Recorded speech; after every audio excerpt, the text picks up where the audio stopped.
Once again, yes, let me welcome you into this brown bag session. We had to have another brown bag back to back. We had one last week.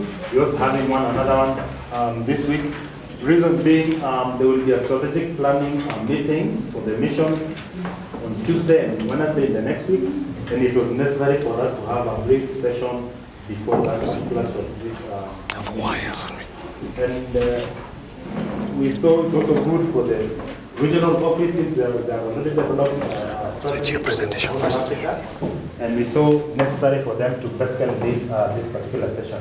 So Robert Odiambo from the regional office will be leading this session, and we are connected to the field colleagues. So let me welcome Petro to say something before Robert also. Or which way? Okay. The session. Okay, good morning, everybody. I'm Petra Neumann. I'm the Regional Project Development Officer. I've been in Nairobi for the past 3.5 years. Some of you know me already. I've been doing quite a number of trainings on PD. And as regards the strategy, we have developed a regional strategy at the beginning of this year for 2016 to 2020. And there are some changes regarding the way the strategy should be structured according to the new IOM guidelines. So that's what we'll be talking about. Me more on the background, and then Robert on the actual strategy. Good morning. Robert, as maybe known to some, following the M&E and Communication Awards. I think I've been here a couple of times. I'm the regional M&E specialist. So welcome. I think it'll be a very interesting session. I must warn you that it's a bit text heavy. The presentation is a bit text heavy, so please bear with us. I think you can stop us at any point to ask questions or clarifications. The way we're going to do it, it's in two parts. As has been said, Petra will do the general introduction, the links to the global IOM scope, and I'll get into the details of how the strategy is actually being implemented and how the linkages are with the missions.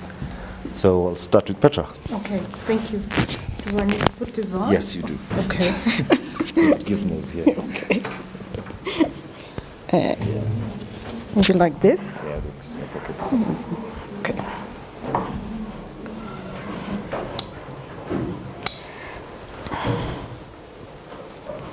Okay, this should work, I hope, for everybody. I have a short presentation, and it's more on the background, not on the actual strategy, but on the background of the strategy, how it came about. So I am wondering who of you has heard about MIGOV? Yes, Mark, and you? Anybody has a slight idea what MIGOV is or stands for? Mark, I'm sure does. You want to say something, or you want me to? The Migration Operational Framework. It's the is that right? Migration Governance Framework, yes. Governance Framework, so. No, I won't. Okay. We will learn all about, maybe not all, but I will give you the background now. So first of all, the strategy outline. So when some of you, we have distributed it now, so you can have a look through.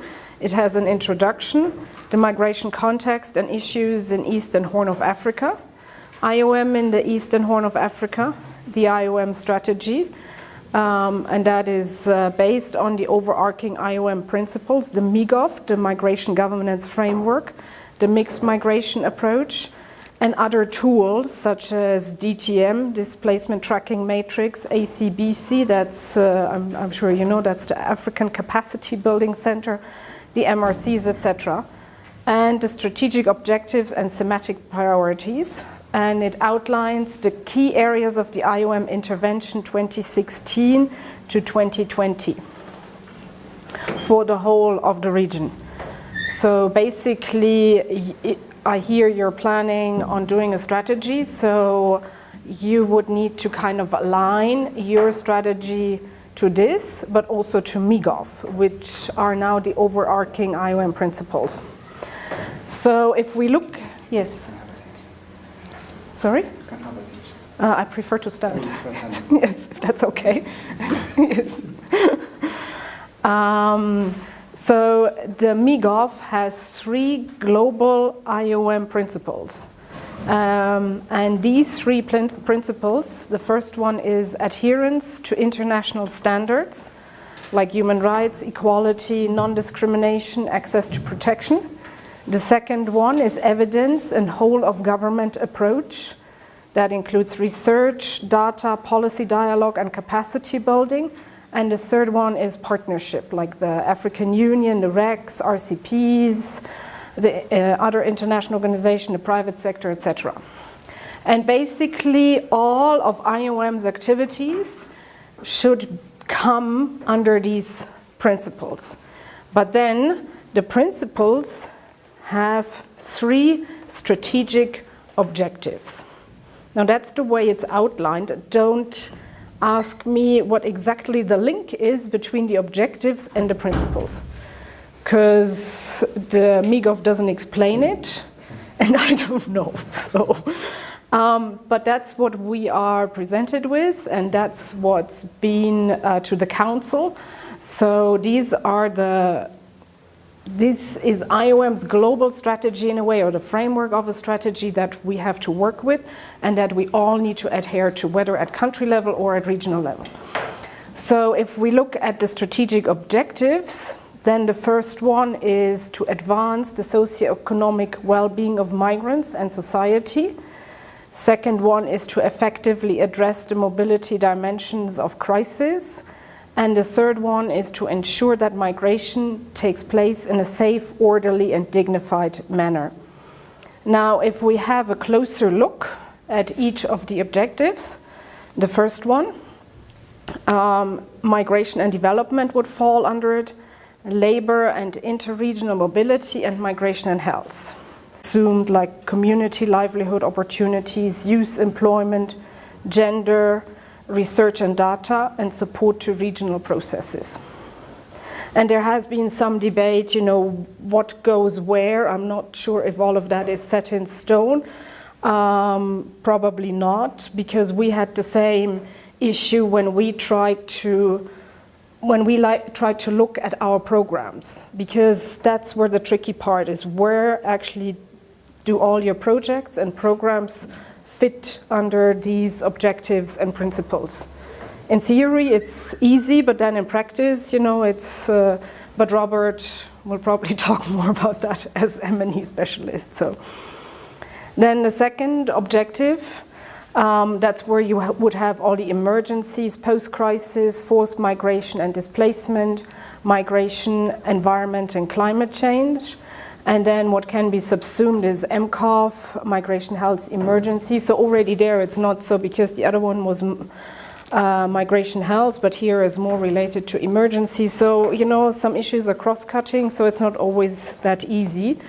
Crisis, transition and recovery, direct assistance to vulnerable groups, research and data, CVE, important for you here, and support to regional processes. Looking at the third objective, that would be return and reintegration, irregular migration, counter-trafficking and smuggling, and immigration and border management. And then what can be subsumed is visa and migration processing support to migrants, capacity building and training, IT systems, consular support, research and data, and support to regional processes. I think the general idea is that, the programs or projects all have to fit somewhere, and we need to be able to report on them in a consistent manner. Now, if you look at the global context overview, the MIGOV is not the only framework. We, as you know, we have basically become a UN-related organization. So reporting will be even more important for us. And for the reporting, we also need indicators, and indicators that have been streamlined together with the UN. So that's where the SDGs come in, and then also your UNDAF process. As I said before, the Council approved MIGOV in November 2015, and it's the first, and regarding the SDGs, migration is featured in 10.7, but also in others. I will show that in a slide shortly. Planned and well-managed migration policies. And the 6 MIGOV categories are currently used as the headline indicators for the SDG target 10.7 to substantiate the likely overarching indicator, the number of countries with well-managed migration policies. And this slide shows basically where migration features in the SDGs. I'm not sure how well you can read it. The first one is quality education. And that's where under point 4b, student mobility comes in. Gender equality, point 5.2 is trafficking, and there's a focus on women and girls. Number 8 is decent work and economic growth. So again, we have trafficking, migrant workers' rights, especially women again. Then number 10 is reduced inequalities. So as I mentioned before, 10.7 is migration is featured explicitly in the SDGs. So that's where IOM will fall under in planning for UNDAF processes, etc. 10.7 talks about planned and well-managed migration policies. Then peace and justice, 16.2 is trafficking with a focus on children. Then partnership for goals, 17.18, data disaggregation, including by migratory status, you know, the number of women compared to the number of men, children, etc., to also measure vulnerabilities, etc. Number 1, no poverty. That's where 1.5 says resilience to climate events and economic and social and environmental shocks. 11, sustainable cities and communities. 11.5 says reduce deaths and number of people affected and economic losses caused by disasters. That's where the issue of urbanization, for instance, comes in.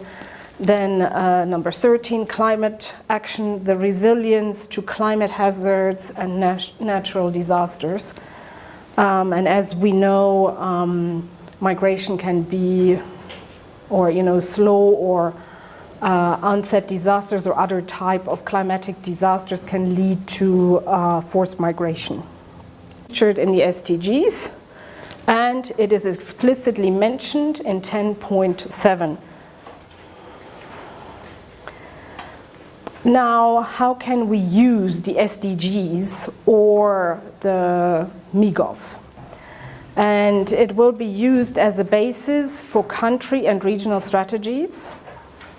We all need to align our strategies. That's the regional strategy and the country strategies. And if you look through our regional strategy, you will see that we follow the principles of the MIGOV in the strategy. It is the same. So, and that's what if we all have documents that are streamlined according to the same principles, it will be much easier to measure our outcomes at the end. Because what we had before was everybody wrote a strategy, usually afterwards, it was a nice document, we handed it out to some donors, otherwise, it just ended up on some shelves and nobody ever really looked at it again. But now this will really become a measuring tool in IOM. And as I mentioned before, since we're moving much closer to the UN, we will also become part of UNDAF. We are in some countries and others we're not. But with becoming a related organization, will we be part of UNDAF and will be measured against the SDGs, especially 10.7. So also there we need to look at streamlining indicators on migration, and it's much easier if these indicators are streamlined across the organization. Unfortunately, we don't have global indicators yet, but the strategy is a start. That's what we can work with. I'm not sure what the plans are at headquarter level, but that's where we stand. I know that there is also RBM, the results-based management. We are moving towards that, the results-based management. But as I said before, that will require to have indicators on a global scale across IOM. It's a process. We are not there yet. But again, the strategy will help in doing that. And it will also help, you see here, to prove how it contributes to countries' attainment of a progress towards the migration-related targets, to help host countries and donors identify priority areas for action and funding, and to advocate for a formal role in monitoring the SDG implementation. That's it from my side. Are there any questions?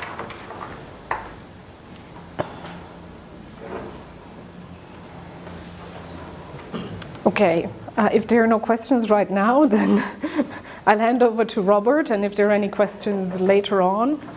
Mark, you're looking a bit confused. No, I'm just checking to see if Mogadishu had any questions. Okay, oh sorry, yeah. Hello Mogadishu, any questions? Can they hear? Sharif, anything? No, he's happy. Okay, good. Okay, let me hand this over. Gadgets. Yes. Somalia has gadgets.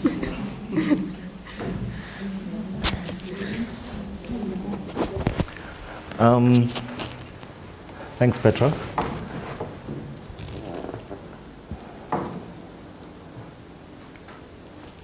Just give me a minute to set this up.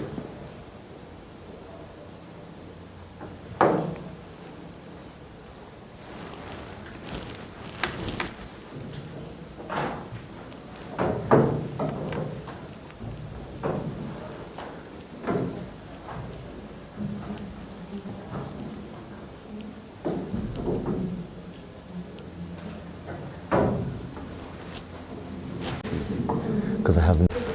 So just to continue the presentation, some of what I'll say may have been touched on by Petra. I'll try and explain them a bit more in detail. First of all, I don't know if you've seen this picture.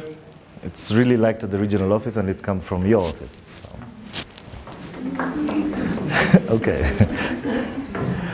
All right, so the point of why we're meeting here from our side is to familiarize with the regional strategy for those who don't know, to realize the connection between the regional strategy and the mission strategy, what you're going to develop next week, I think. Yeah. Would like a change of attitude towards it. A lot of these will be shelved or have been shelved so far. So please read them. Please read it. It's quite important.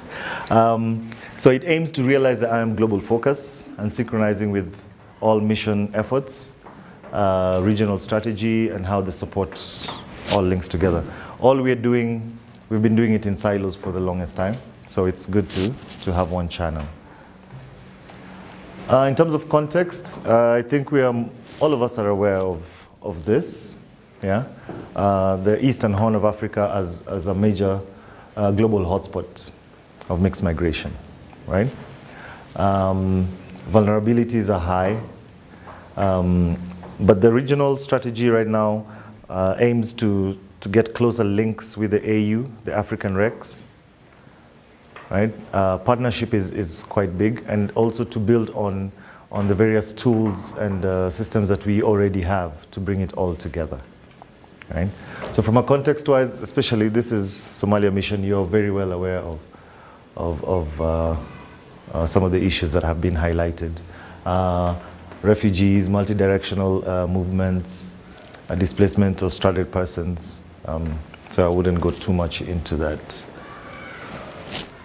This is the presence in the Horn. You'll see that in the strategies that I've distributed. Now, the regional overall objective. What is the regional overall objective? It's to contribute to effective, flexible, and comprehensive migration management solutions in Eastern Horn in partnership with states, regional institutions, institutional agencies, communities, and migrants. Partnership is big. We work very closely with governments in actually all of the missions in the region. So that's why another reason why it's being highlighted so much. This is what we are aiming to achieve. Right? I think I'm obstructing. We've been all working in silos. We should know that these silos have gears that all move another silo. So IOM remains committed to strengthening the capacities of partnership with AUs, the RECs, and RCPs. Right? The guiding reference in pursuing common regional approaches to managing migration are the IGAD's Regional Migration Policy Framework and the Migration Action Plan. Maybe some in certain positions would be having access to these documents. Kindly review them. You'll see how the links at the regional level fit in. The IOM country offices also participate in joint programs with governments. Can't say too much about that.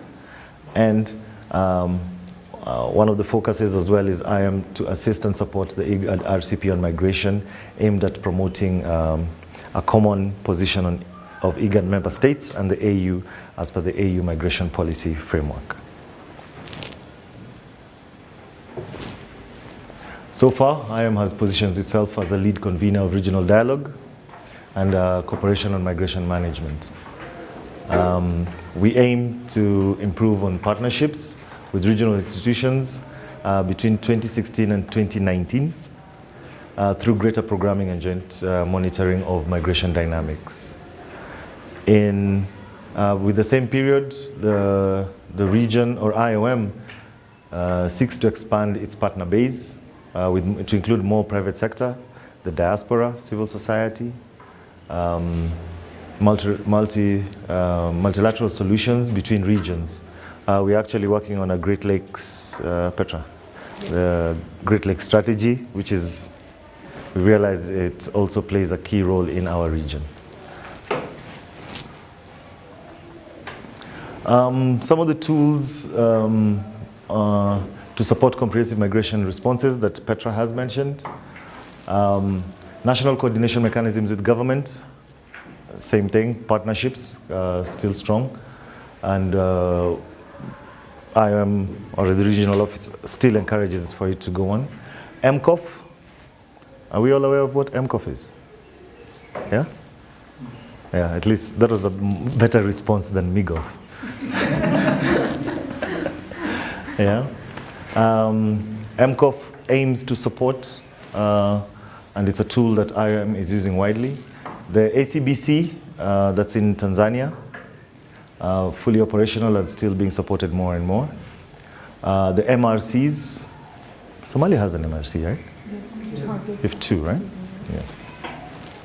The RCMM, the Regional Committee on Mixed Migration, it's a multi-state entity that engages regional governments annually to discuss multilateral approaches to refugee and migration management. Right? The DTM, which I'm also aware that you're using a lot.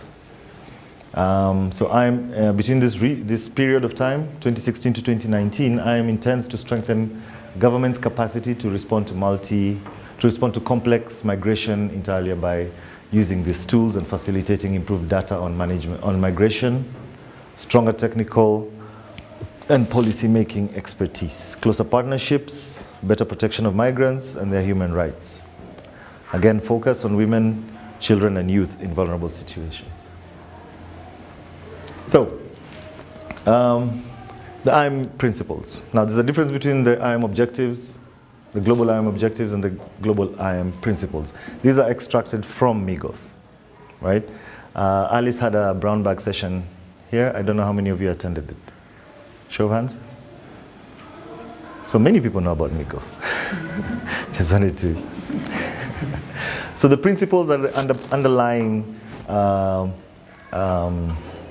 basically it governs everything that we do. It needs to, whatever approach that we go into, has to either to adhere to international standards,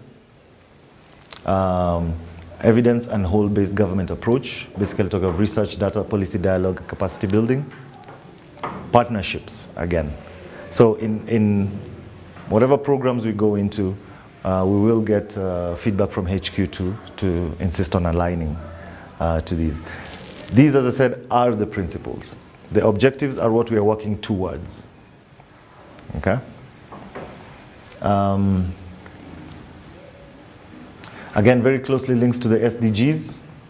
The first principle, you can see 5 and 8. I had notes. I think I'll share this slide with you to see how exactly they tie in, right? But then we have the objectives, what we are working towards. If you look at this document at the back, you'll see a certain matrix. And being monitoring evaluation, we love matrices. We do love matrices. And you'll begin to see the close link between this and the table that you have at the back.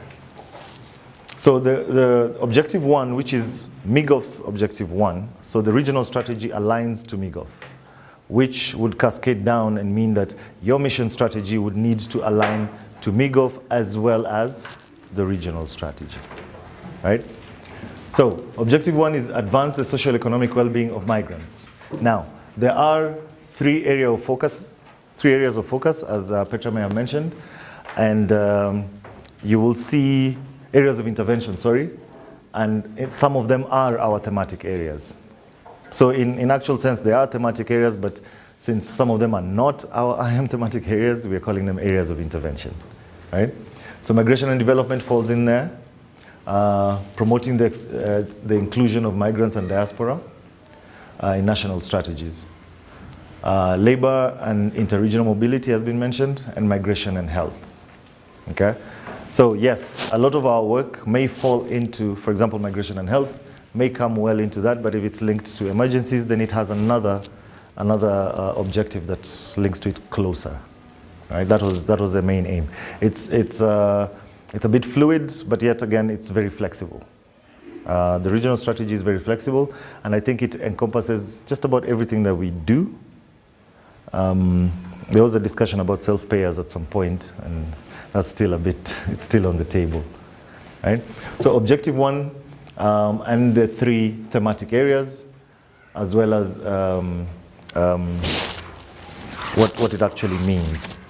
So if you look, and I'll get into it also, at the back you have global objectives. As I said, those are the MIGOF objectives. The areas of interventions are those. These are just the descriptions. But then we developed thematic objectives for each of the areas of intervention. And that would be important to align to. So if you're looking at migration and development, the thematic objective in that area is migration and its benefits play a stronger role in development efforts of states and their partners at community, national, and regional level.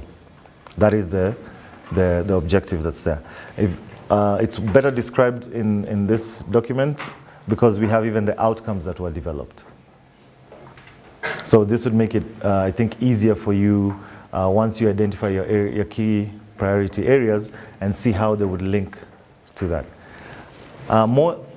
Also important, this is for reporting, because yes, it has not yet been fully agreed on how we're going to report on the regional strategy, but at the Chief of Missions retreat early this year, the outcomes need to be reviewed after 2 years, which means 2 years, that's end of next year, we will have to generate some sort of reports to see how the missions have hit any of these outcomes.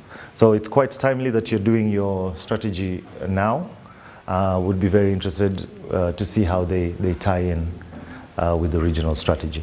The advantage is this already aligns with MIGOF, which is IOM's global framework on migration, right? Very well with the country strategy. It may be that some context-specific, I guess, priorities don't align with the regional strategy? Or Absolutely. What do you advise going about? It's not written on stone. That's why I gave the example of self-payers. It is big in, was it Rwanda, Burundi? Burundi. Self-payers is one of their key area of intervention, yet it does not fall anywhere here. So it's not written on stone. Could be mission specific. It's still fine. But at some point, I'm sure it'll at least link with the strategic objective. You just have to look for it, or even not even that far, even the thematic objective. If you review all of them, anything that we do falls in there somehow. Yeah, yes. During the project proposal development and reporting, do we explicitly need to mention what the project is contributing to us, or from the content you will, while reviewing the proposal for the report, you will be able to? It's actually better if you do, but it's at the narrative stage, right? At the narrative, you would show how it links. In fact, makes the proposal even richer, I think. You would show how it links to Iom global or Iom's regional approach to migration. It gives it a stronger case. It doesn't mean that nothing will pass, but obviously it makes the proposal better. But with the word limit, We'll leave that to you. Yes. I don't think you have to extensively, mention, but just a sentence or two, either mentioning the MIGOV principle or objective it adheres to, or the relevant, outcome in the SDGs. It makes it's two sentences, it doesn't change too much. They're going to sign up on this anyway, so it should. And I'm sure the project endorsement process does not necessarily change because of this. It doesn't change at all.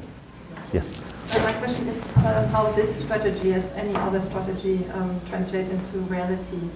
Because you just said it will not influence the project review or the development phase. But how does it? I mean, Good. how does this reflect into our daily work? Precisely. Are we, using this for project development? So how do we use this? Okay. What do we do with this? As I said, I'm working with the M&E officers in the different missions. The idea is this, or the concept is like this, that at the mission, you will have a mission-specific results matrix, right? Which outlines your objectives, your outcomes, and your outputs, right? Each of your projects needs to be able to provide information or give feedback to this results matrix. Now, this will cascade up to this. So it's quite a bit of work, yeah, and how to really understand it. For example, if one of your objectives is to, as a region, as a mission, is to move 10,000 people, right? And this is something that's quite tangible and something that can be realized. Then you can actually see how it fits into this, and then we can be able to report at outcome level at the regional strategy based on your inputs. So it is something, it's programmatic, but away from implementation, but the implementation it's supposed to feed into your mission strategy. I think is the whole point of having all this. And you will have tangible results there. So it's like in a year, how do we quantify all this and make a report out of it? Indeed. I think it's not meant to change what we're doing right now. It's more like, on the one hand, already when you develop a proposal, where does it fit under the Iom global principles, under the objectives, etc.? Is it in line with that? Because that's also our mandate. But that's what we should be doing anyway, in terms of a more humanitarian approach. And then secondly is more like how, because Iom is kind of on a global level, Iom is kind of weak when it comes to results-based management. Yes. It's more like streamlining and saying, okay, we're doing this in Somalia, but maybe we're doing the same thing in another mission. How do these results reflect at Iom at a more global level? Absolutely. How can that feed into Iom's results, also towards achieving the SDGs on a global level? But it's not meant to change your your No. daily work in any way. And as Petra had alluded to, the discussion about global indicators is beginning to crop up more, especially with IOM and the rollout of RBM. We have a pilot that's going on here on results-based budgeting as an entry point to RBM. I don't think most of you are aware. Josiah is working on it. But it's something new to IOM, and it's something that may take a bit of time. But global indicators would really help because, for example, like that, you would automatically have to feed into it, and it generates a general report, an annual report. So that's how we foresee this working. As has been said, effectively address mobility dimension of crisis. DOE comes here. Emergencies fall in here very strongly, right? We have addressed the root causes of forced migration, durable solutions, humanitarian needs, and migration, environment, and climate change. Okay. Objective 3 ensures that migration takes place in a safe, orderly and dignified manner. Irregular migration, counter-trafficking and smuggling is one thematic area that falls in here. AVR as well, and border management. Then, as I said, we love matrices. This is what you have in front of you.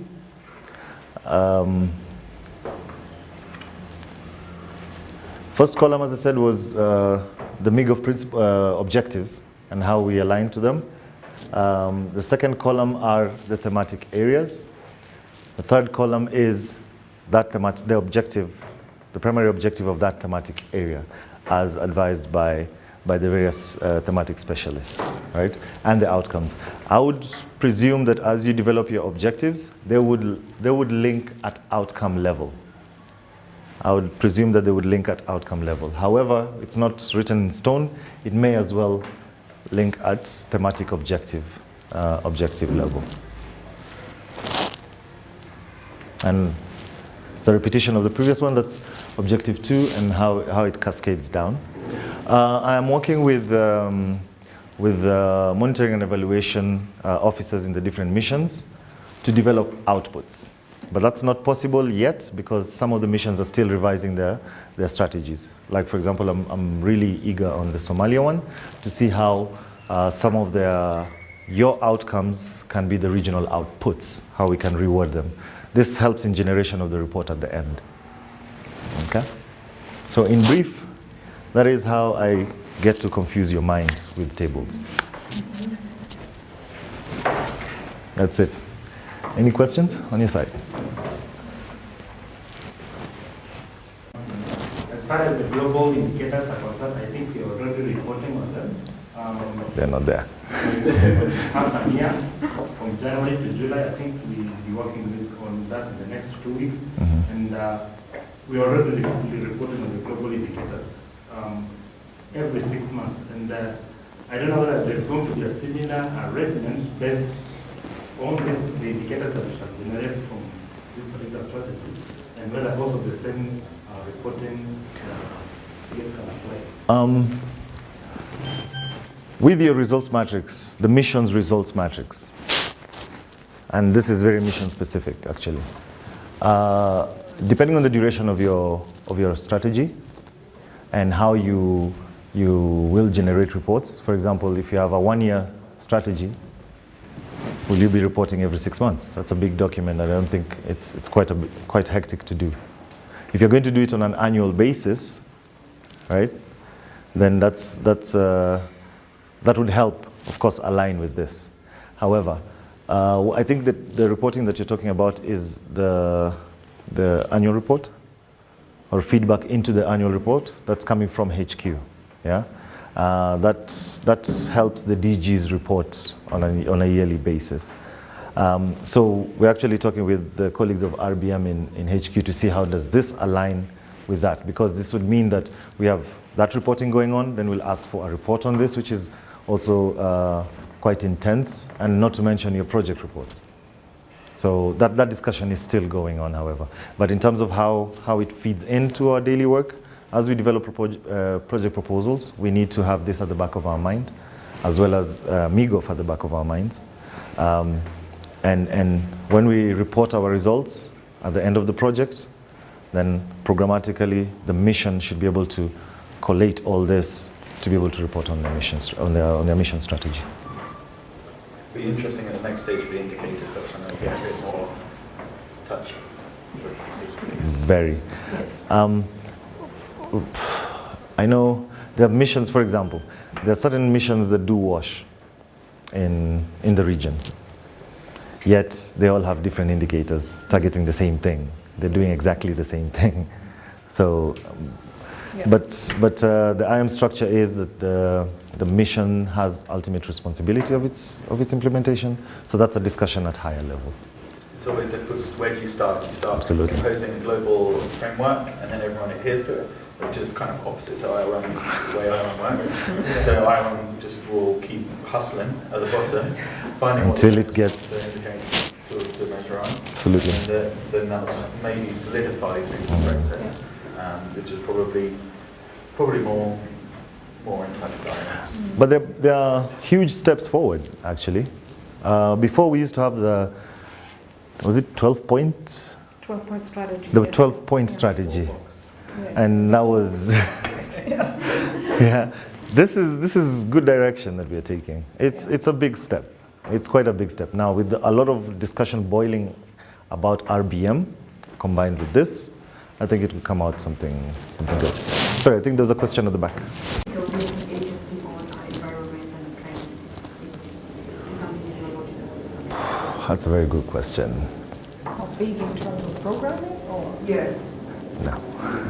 It's mission specific as well. I know you, I know Ethiopia had, Somalia does. No, we But, submitted yeah. a proposal together with UNEP. Yes. We have not received feedback. I know Ethiopia does. Kenya also had a few years ago. I don't know if they're having it now. But as I said, it's mission specific. So each mission will try and their approach, if we get it. But strategically as a region, I don't think we have any. in Asia we have a lot more different regions. The South islands, America as well. Nauru, these kind of places, the ones that keep getting hit by the Philippines. There's much more, because it's more of a hot topic for the regulations. Even South America has a few on the same. Yes. That's it. Yeah, thank you so much. Just like maybe a clarification, because let's say now we are moving to preparing a mission strategy for Somalia. And in different units, like we have all these strategic objectives, you find that each and every unit may be coming up with specific indicators and the outputs that are supposed to be aligned to this, which actually these are great because it's already a framework. Now my question is, are we going to get to a level where all these, like let's say IBM, Immigration Development, Somalia may be having an array of indicators and outputs. How will we be able to consolidate that so that we develop a regional framework that anybody does not come in with its own things in terms of the indicators? Because my understanding is like, it's like we are already starting from top to bottom, but in a way it ought to have been bottom to top and then consolidate all the indicators. Shall I go? Okay. First of all, the background of how this was developed actually came from the missions. This is the difference between this strategy and the previous one. The previous one, I don't want to say flopped greatly. But I think the time frame that's in developing the previous regional strategy was so short, and the chiefs of mission sat down and they developed one. It was very difficult to align the mission objectives to them. That was one of my first tasks when I came in, and it was a nightmare. The advantage of this is it has come out from the chief of missions themselves, working with their programming people and the M&E focal points, to identify their key focus areas. That's how this was developed upwards.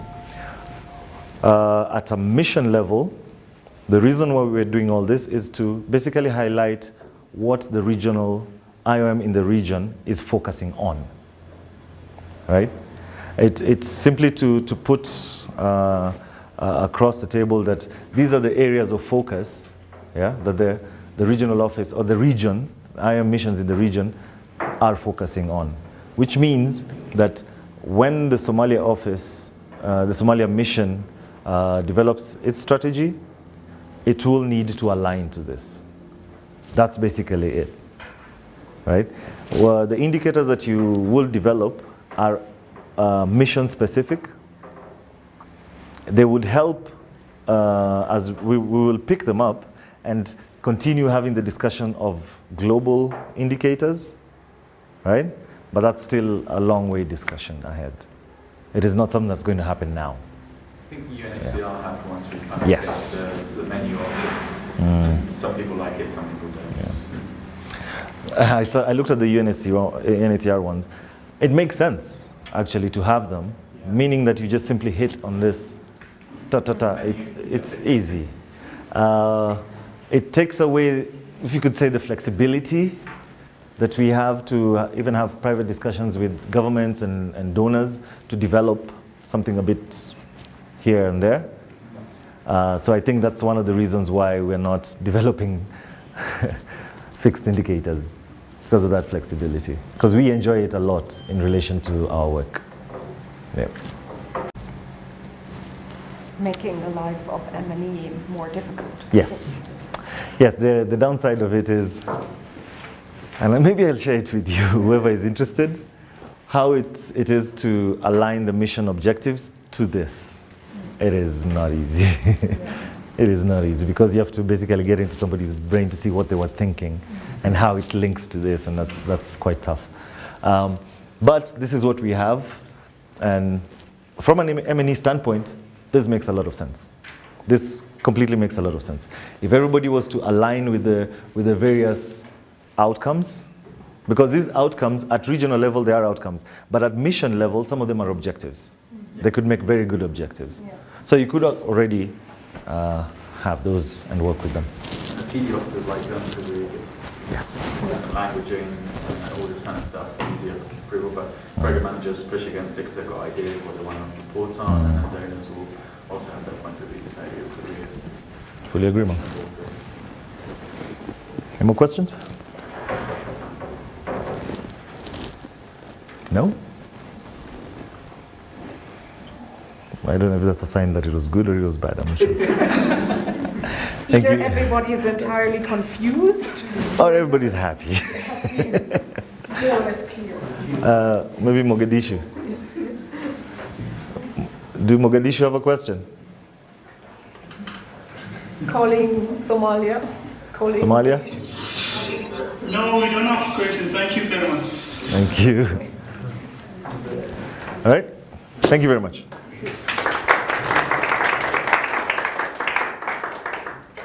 Yes, thank you for coming into this great session. I think that's an avenue for you to be guests. For those who will participate next week's session,